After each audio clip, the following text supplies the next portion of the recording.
तो सर जैसे कि शॉपिफ़ाई का जो प्लान है, वो थोड़ा-सा कॉस्टली है, तो उसके अल्टरनेटिव में क्या आप अगर सजेस्ट करना चाहोगे किसी को?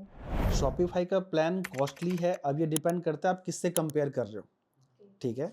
अब मैं अगर बोलूँ कि आईफ़ोन बहुत महँगा है, तो मैं किससे कंपेयर कर रहा हूँ? आईफ़ोन जो आपको एक्सपीरियंस देता है, जो आपको प्राइवेसी देता है या फिर जो उसका लुक एंड फ़ील है, जो आप जब उसको होल्ड करते हो तो आपको जो एक फ़ीलिंग आती है, जो एक स्टेटस है उसके साथ में, वो चीज़ें दूसरा दे रहा है। अगर कोई दूसरा वो नहीं दे रहा है, तो आप उससे उसको कैसे कंपेयर कर सकते हैं? Same like that Shopify is the top brand out there for this thing. अब जब कोई टॉप होता है तो उसको उस चीज़ के लिए एडिशनल कॉस्ट भी बियर करने पड़ते हैं। टॉप बना कैसे? क्वालिटी मेंटेन करके। क्वालिटी कैसे मेंटेन होती है? बेस्ट लेवल की टीम रख के, बेस्ट लेवल की इंफ्रास्ट्रक्चर रख के। तो वो चीज़ें कॉस्ट करती है।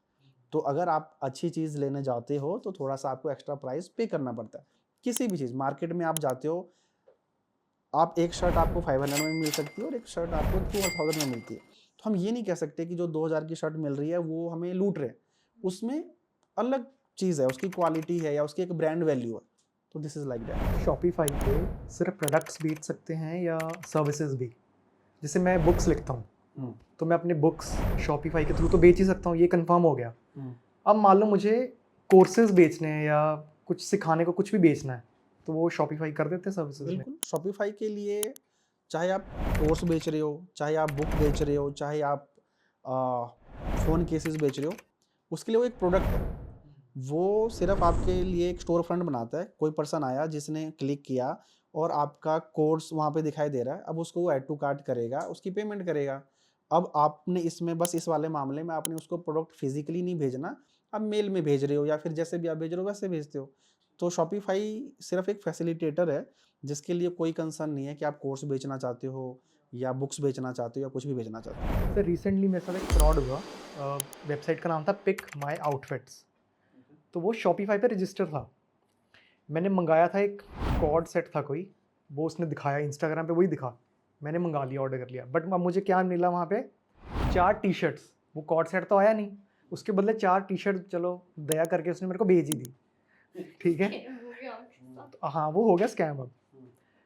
अब वो मैंने मेरे को वैसे डाउट भी था उस वेबसाइट पे, तो मैंने वो प्रीपेड नहीं किया, वो था सीओडी, बट फिर भी मैंने उसको पैसे दे दिए। कैश ऑन डिलीवरी वाली जो डिलीवरी आई थी कंपनी, उसको पैसे दे दिए। अब मुझे वो पैसा वापस चाहिए अब, वो कैसे होएगा? देखो ऐसे कई सारे लोग हैं जो ये फ्रॉड वाली चीज़ें कर रहे हैं। बहुत अनफॉर्चुनेट है बट स्टिल लोग करते हैं। इस मामले में हम क्या कर सकते, कोई भी कस्टमर जिसके साथ में ऐसा सीन हुआ है या ऐसी प्रॉब्लम हुई है, अगर तो किसी ने प्रीपेड पेमेंट करी है, तो वो जिस भी पेमेंट गेटवे से पेमेंट करी है, वहाँ पे चार्जबैक कर सकता है, तो वहाँ से भी पेमेंट वापस मिल जाती है, ठीक है?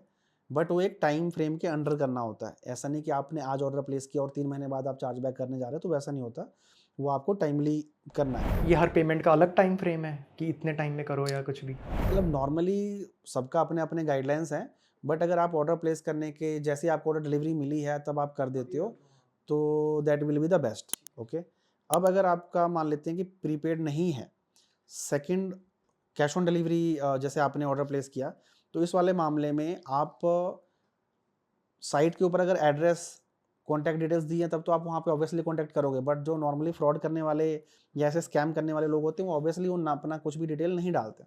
तो ऐसे में एक चीज़ जो आप कर सकते हो, वो ये है कि जिस कुरियर से आपको ऑर्डर डिलीवर हुआ है, आप उस कुरियर को अगर आप किसी तरीके से ट्रैक कर सकते हो या कॉन्टैक्ट कर सकते हो, तो उनसे आप उस कंपनी की जिससे आपने सामान परचेज़ किया है, उसकी डिटेल्स ले सकते हो क्योंकि कुरियर कंपनी के पास में सेलर की डिटेल्स होती ही होती हैं। उसका कौन-सी कंपनी से वो उनके साथ में रजिस्टर्ड है, उसका जीएसटी नंबर, उसके कॉन्टैक्ट डिटेल एवरीथिंग, ठीक है?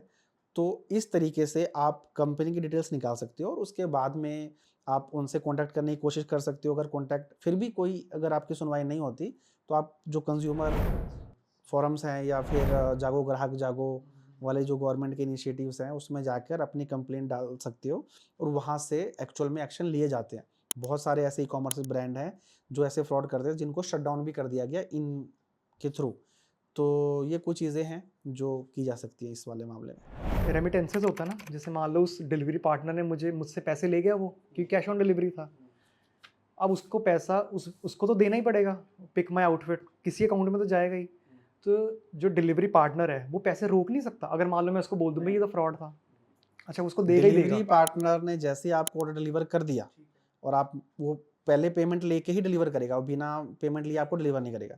और उसके बाद में चाहे आप वो सामने खड़ा है, आपके सामने आप पार्सल खोलते हो और आपको गलत चीज़ मिलती है, तब भी आप उसको बोलो कि भाई ये आप सामान वापस ले लो, मुझे पैसे दो, वो नहीं हो सकता।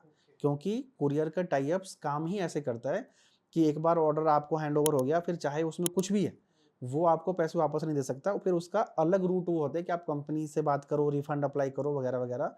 और अगर साइट के ऊपर एड्रेस डिटेल्स नहीं है तो आप कुरियर कंपनी से ये बात कर सकते हो, या फिर उनको एक तरीके से थोड़ा सा जोर करना पड़ता है, यानी आप पुश करोगे कि मुझे इस कंपनी का डिटेल्स प्रोवाइड करो, क्योंकि मेरे साथ ये फ्रॉड हुआ है और ये आपके थ्रू हुआ है, तो इसलिए आप भी रिस्पॉन्सिबल हो। तो ऐसे में फिर वो आपकी हेल्प करते हैं। मतलब कंज्यूमर हमेशा प्रीपेड ऑर्डर ही मंगाओ।